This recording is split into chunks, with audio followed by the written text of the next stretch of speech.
Minutes to 8.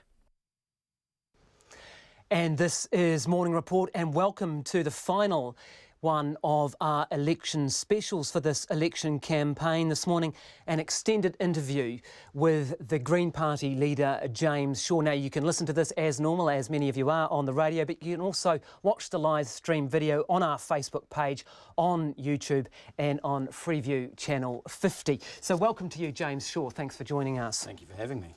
Why do you exist? What is the point of the Green Party?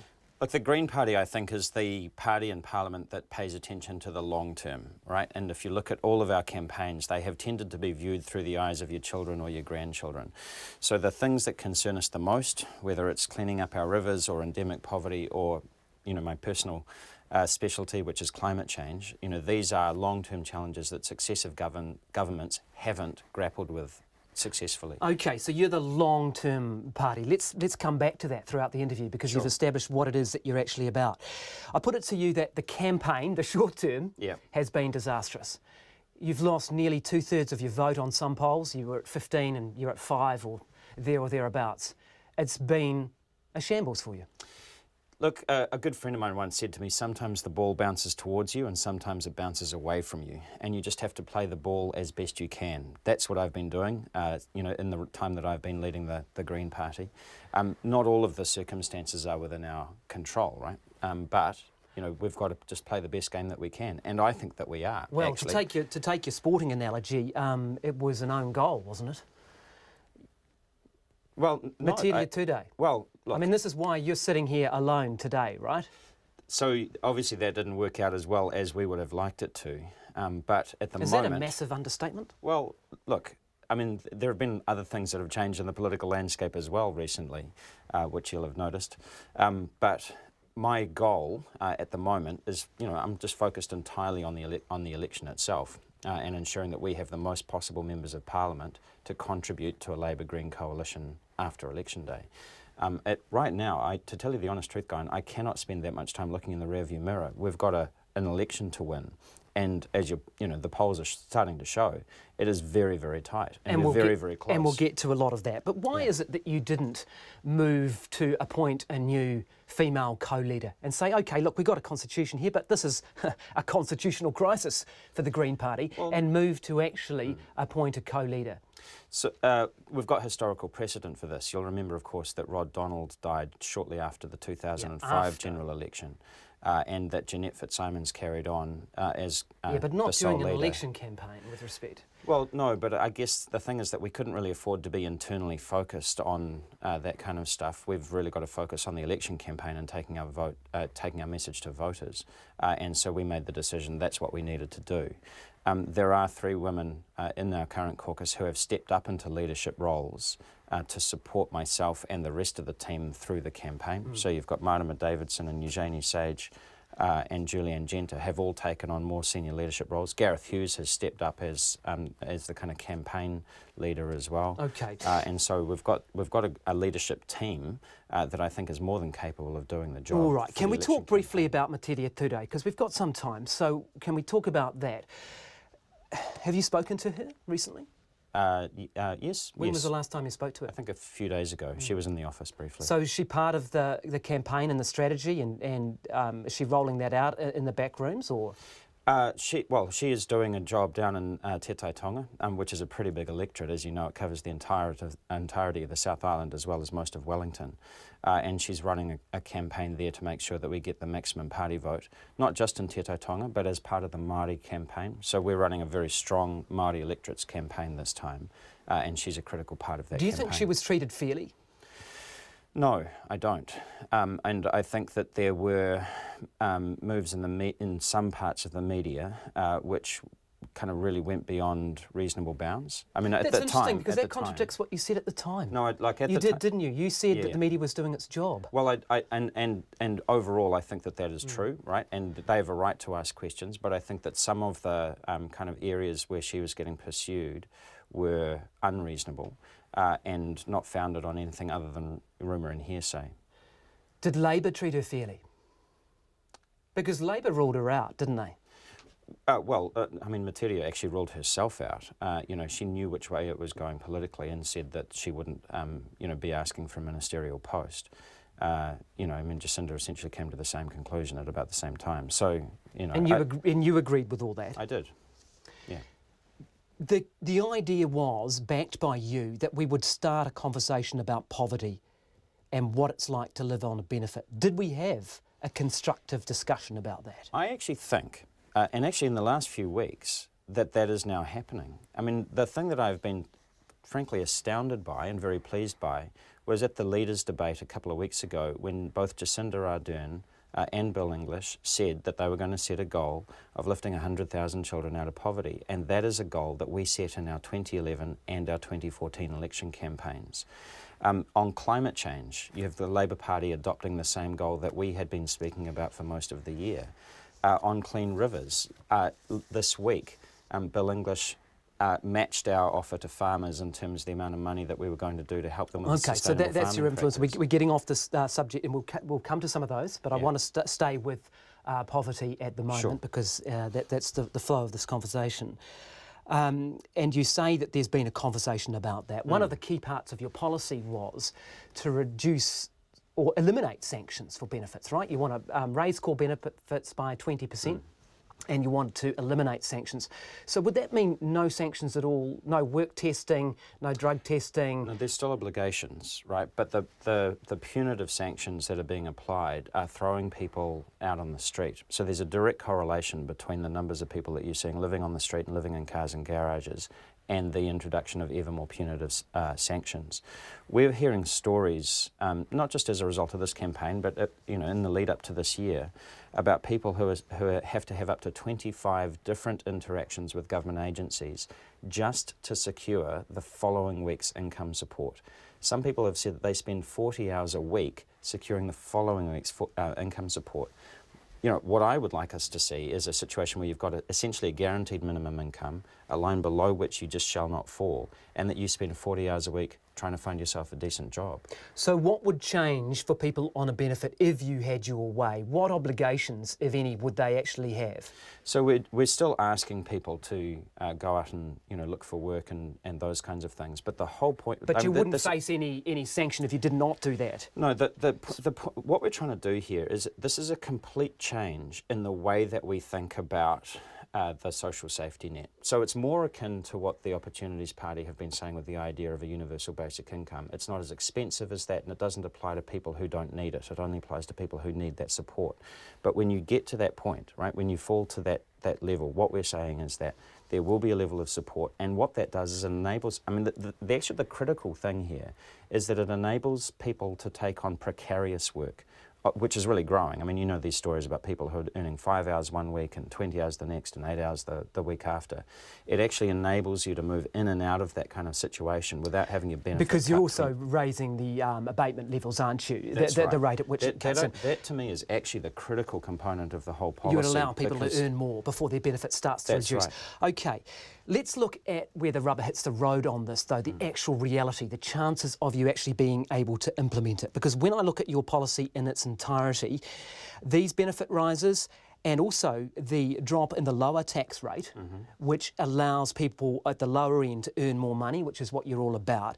It's predicated partly on raising the top level of income tax to 40%, right? For income over 150k. Yeah, that's right. So now, what I put to you is that is null and void now, because as you saw yesterday, Jacinda Ardern, Grant Robertson, no new personal income tax rates, padlocked the box again and put it under the bed, ain't going to happen. So all of this is null and void now, isn't it? Well, that's like saying that there's no point in having a coalition. I mean, we're doing is we're saying that we're going into this election with our proposals around tax, which we've been very clear about during the entire campaign. Yeah, but they're not going to happen though, are they? Well, that depends on how many members of Parliament that I have and our ability to negotiate with the Labour Party after the election. Are you saying that we shouldn't believe Labour that these new taxes aren't going to happen? Look, anytime you form a coalition, and you know this as well as I do, right, that what happens is that the parties sit down and they negotiate, and that depends on things like the relative numbers of MPs that they've got and so on. So this is on the table for us. You know, we would like to see this tax switch that we're talking about, but it is one of a number of policies that we're taking into the election, and we'll just have to see what the outcome of the election is to see what we're able to negotiate with the Labor Party. Let's talk more broadly about economics. You're a market guy, right? I have a business background, if that's what you're asking. No, I'm asking you in your own words, because you said that in your maiden speech. I'm a. You said you loved the market. You said you are a big fan of the market.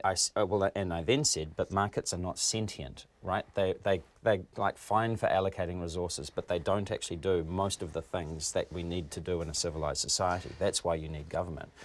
Okay, and let's look at that, because it's a good platform to launch off on. If you look at the big areas of fiscal conservatism and where you stand on the market versus government spectrum, there are three big things, right? Government spending, debt, and surplus and deficit. Now, they are the big things that you've signed up to in your budget responsibility rules. You have looked at keeping spending, government spending as a percentage of GDP at 30%, right? Now, in the period correctly described as neoliberalism between 1984 and 1999, it was well above that. And for the entire time of Roger Douglas and Ruth Richardson being finance minister, government spending as a percentage of GDP was above 35%, right? 35%. So tell me, what about this is untrue? You have signed up to a framework that is more fiscally conservative than Roger Douglas and Ruth Richardson. What I've said is that you need to look at it across the economic cycle, right? And I actually said this when we launched this. If you just match as a percentage of GDP when there's a recession on, then what you're doing is you're actually pulling money out of the economy at the precise moment that it needs it. I'm more of a Keynesian, right? So what we're saying is that you want to be running that on the long run average. So sometimes it'll be slightly above, sometimes it'll be slightly below that 30% line. And when GDP is increasing, which is what it is at the moment, then you've got some comfort, and you can actually probably come in under that. But there are times when, you know, if we went through another recession or another great financial crisis, you actually need the government to be putting money and injecting money into the economy rather than drawing it out of the economy. Okay, well, let's look at another measure. We talked about this. You've committed to being in surplus every year. No surplus at all in the entire Douglas-Richardson regime. And if we look at debt to GDP, you've committed to 20%, right? You want debt to come down to 20% of GDP. By 2022. By 2022. Right. But now, for the entire time of 1984 to 1999, we were at 30% of GDP for debt. So on the three big chaos. Yeah, I mean, you can't compare the 1980s to the 2020s. But the three big measures that we've agreed on, all of which you are more conservative fiscally than Ruth Richardson and Roger Douglas. I would disagree. Well, tell me why that's not true. Because the economic conditions were completely different back then. We were going through a massive restructuring of the economy.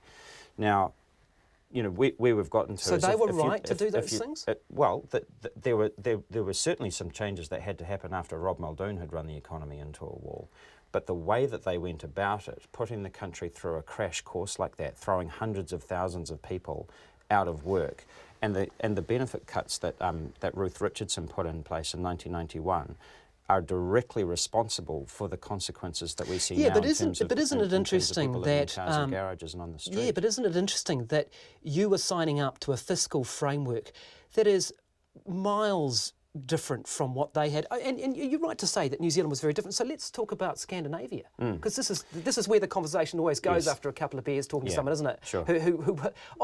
Especially in Green Party circles. A couple of beers. Yeah. But it's look, Scandinavia is the example. So let's have a look at some of these countries. Yes. Government spending to GDP ratio in Finland, 56%. Yeah. Norway, 51%. These guys in Scandinavia are spending more than 50% of government of their GDP on government spending. You want it nearly half that. I've been trying to. I mean, we've been trying to make this case for a while now, Guyan, which is that actually that notion is somewhat arbitrary. But in New Zealand, the political discourse is that for some reason that's a kind of like a holy grail number, right? And what we've got to do is we've got to build permission. So I've spent a bit of time in Denmark, right? And, you know, I've got a lot of friends over there who are high income earners who complain about, you know, paying 67 cents in the dollar at the top end of the spectrum, but consistently vote for political parties that continue those tax rates because they see the exchange of value, because the society works. That is ultimately where we want to get to. And I think if you looked at it, basically any of our policy packages over the course of the last 20 years, you would see that our inspiration comes from those economies of That's a Northern really Europe. interesting phrase, building permission. Yes. That's what you do. I mean, you've signed up to, would you agree, I mean, I don't want to labour the point, but Sure. you've signed up to effectively a neoliberal economic paradigm, haven't you? I disagree with you. With the hope that you can change it over time. Well, everything, this is politics, right? Everything happens over time. And we've got very big ambitions. I mean, you know, we started the conversation talking about our poverty package. Right, what we have said there, that is tremendously ambitious. That says rather than just lifting 100,000 children out of poverty, why stop there? Why not lift them all out of poverty? And there are 212,000 children in poverty according to the government's own measure. What we're saying is, actually, now that the economy is expanding, we're running out of excuses not to look after each other. So why don't we set ourselves the goal of zero poverty here in New Zealand, because we have the ability to do so. That package, by the way, costs about $2 billion, give or take, and that is the difference between paying our debt down by 2020 or 2022. Yeah. That's all it takes. Okay, which leads us to, again, and I asked you at the onset of this interview, what's the point of the Green Party? And if you look at Bill English, he's talking about, well, he's actually legislated for lifting 50,000 people out of poverty. You voted for those measures. Yeah, you did, okay, and he's saying he can have another crack next time and lift another 50,000. Jacinda Ardern said, oh, I'll match that, and so they're both at lifting 100,000 children out of poverty. Why have you signed up necessarily with the Labour Party and tied yourself to that when, in Russell Norman's words, isn't it? It's Pepsi or Coke. I talked to Jacinda Ardern on Tuesday. Will you ban coal mines? No. Will you ban oil drilling in the deep sea? No. What's the difference? Well, this is kind of my point. This is why you need the Green Party to be at the heart of the next government. But you're not, though. You're tied to the red team. Well, that's because we think that we've got the greatest chance of getting those policies over the line. And actually, if you look at some of the statements that the Labour Party have been saying recently, they're carbon copies of things that we've been saying for a number of years. What the National Party is saying is they're going to do a little bit, they're going to poke at a problem, they're not really committed to actually fixing it. They're not prepared. They're a fundamentally conservative party. You've just signed up to fundamentally conservative fiscal policy, but I think we've probably done enough on that. What's the fundamental difference between Labour and National? I think the fundamental difference between Labour and National is that Labour have more ambition to actually solve the great challenges of our time. I want to push them further, right? Like I said, if, you know, well, in fact, like you just said. Can you be a bit more specific than that? More ambition to solve the great problems of our time. Sure.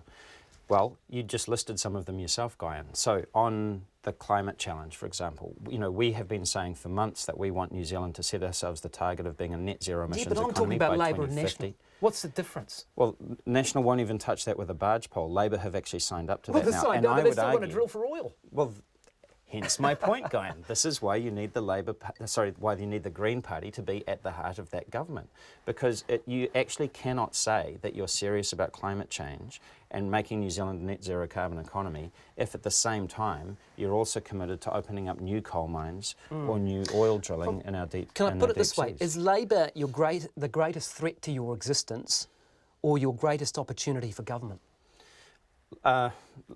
Look, I don't think about it in those kind of binary terms. I just think at the moment what we've got to do is get that message out there, ensure that enough people vote for us that we can make up a significant part of that government. I honestly don't think about it in terms of those. Well, I put it to you that they do. If I could quote Nigel Haworth, who's the president of the party, he's on Facebook, saying, beguiling voices may be telling us that a Green vote is a strategic vote for a progressive government. This is simply wrong. The primary condition for a change in government is the biggest possible Labour Party vote. Anything else reduces the likelihood of that outcome. That's your enemy, isn't it? Look, I know Nigel pretty well, and I understand, you know, he is the Labour Party president. He's got to do everything that he can to drive up the Labour Party vote. The Green Party needs to do the same thing, because unless the Labour Party and the Green Party each drive up our vote and get more members of Parliament, we're not going to be able to change the government. It's incumbent upon both of us to do that. Are you happy with what he's saying publicly? I disagree with what he's saying. Are you happy with it? Well, I don't spend a lot of time thinking about it. I spend most of my time shilling for votes up and down the country, right? So I've got, I spend all my time at the moment in the media, in, where was I yesterday? Dunedin, Christchurch, Wellington, Auckland, Whanganui, Whangarei. I'm busy with my campaign. I'm not spending a lot of time thinking about the Labour Party campaign. There's been a lot of talk about Winston Peters and potential coalitions, and there are many scenarios that you might have to work with him. What's your view of Winston Peters? I have always said that we'd be happy for Winston to join a Labour Green government if he was committed to changing the government, but he hasn't committed to that, so we don't know what we're getting. As your interview yesterday demonstrated, not only do we not know what kind of government he'll support, whether he supports the status quo or change, we actually don't really know what his policy program is because he hasn't costed it out properly. I'm not sure that it would meet the test of your costings policy that you wanted to bring in. You want an independent, and this is an interesting idea, you want an independent body to cost political parties' promises, right? Yes, we do, and also actually to cost the executive. So to cost the executive policies. So we do think that we actually need a bit more transparency and integrity in our political process. Do you think that his policies add up? No, they don't.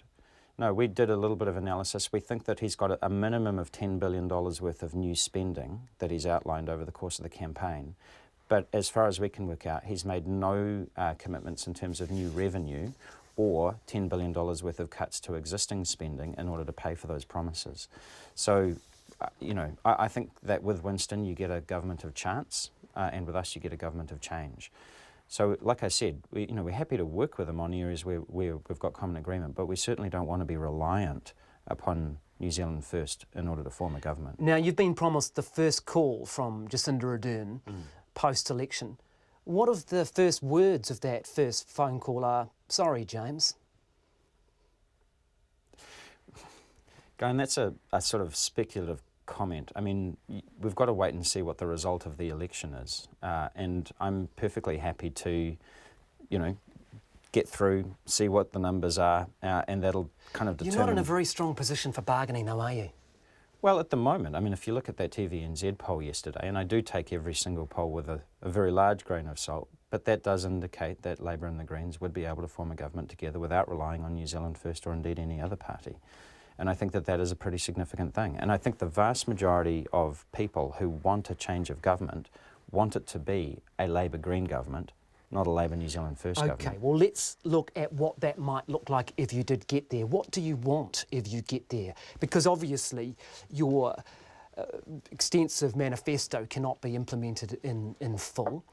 What are the things that you want, the big things, the key things, the top things? The three main priorities that we've outlined, and as you said, we've got others as well, but the three top priorities that we've outlined are our climate plan and our campaign to end poverty and to clean up our rivers. Those are our top three priorities. And you would expect, and I suppose you could expect that they would be implemented in full by Labour? I believe so. I think that there are clearly differences between us and Labour. I mean, you mentioned, the point around coal mines and deep sea oil and gas. Yeah, would that be a sticking point, wouldn't it? It would be. That would be a point of negotiation, and we'd be working pretty hard on that. But I think given the movement that we've seen from Labour on climate change in the last few weeks, they're clearly moving closer to our position. Okay. What ministerial position do you want? I want the ministerial positions for our team that are going to be able to implement those policies. Well, that's interesting, because we'll start with you. There's been talk about Ministry for Primary Industries, or what is it that you want? So I haven't said that there is a specific job. Well, tell me now. Well, I'm not going to, Guyan. I'm not in the habit of releasing a negotiating position in the media. I'm sorry. But you know what? Make a good story. You know what it is. Sorry? You know what it is. Yes, you know what policy. Yeah. Sure. Well, I mean, it's a logic. Is it in the economic area? I have said in the past that I think if you want to transform the economy, then some kind of economic role would be... So you want a ministerial economic role? That's fair to say. Yes. Yeah, and Grant and I have worked quite closely together on our fiscals. Does he agree with that? Highly informed. Grant himself actually said in a media interview that he would anticipate some kind of So economic role. you have an understanding about an economic role for yourself in the next government with Labor? There's absolutely no commitments. You've got to wait until until the election happens. Fair and you've got to be enough. able to know what Fair position you're in. How many ministers on the current numbers that you've got? Well, I mean, only you? no, we've said that we would anticipate a proportional result, just to follow through on proportional representation. So it depends on how many MPs we get versus how many MPs Labor gets. And so, I mean, there are currently, not a lot of people know this, but although there's just over 20 ministers, there are actually 63 ministerial warrants, 63 portfolios. And so most ministers end up with 2, 3 or even 4 different portfolios. And so, I mean, there is quite a complex equation there, but that's not the point, right? The point is, what of our agenda are we able to influence? And the roles that we're going to be looking for are roles that mean that we can clean up all of our rivers, that we can have a real crack at ending poverty in this country once and for all, and that we can make New Zealand carbon neutral by the year 2050. And so the jobs that we would be asking for, the agencies and the departments that we would seek to influence would be ones that are in line with those goals. Okay, we're just coming up to the 8 o'clock news, but polling has shown that, the polling overshoots your actual result. How worried are you that you might actually not make it? Look, I'm not worried that we're not going to make it. I think all of the indications are that we will, and in fact, the trend is now that we're going to be able to form a government with Labor, not relying on New Zealand First. But it is tight. You want to do it without Winston? Look, that's my preference, and I think that's the vast majority of New Zealanders' preference as well. Thank you very much for your time this morning. Really appreciate that. That is the last in our election specials for this campaign. The Green Party leader, James Shaw. Kia ora tātou, ko Nicola Wright tēnei me ngā pito kōrero. It's 8 o'clock. Labor will press ahead with some changes to the tax system to limit property speculation if it leads the next government. Under attack from National, the Labor Party has now put off major property tax reforms until after the next election. Its finance spokesperson, Grant Robertson, told Morning Report Labor will still extend the Bright Line tax on profits from 2 to 5 years, close a tax loophole on investment properties, and ban foreigners from buying existing houses to limit property speculation. But Mr Robertson says the public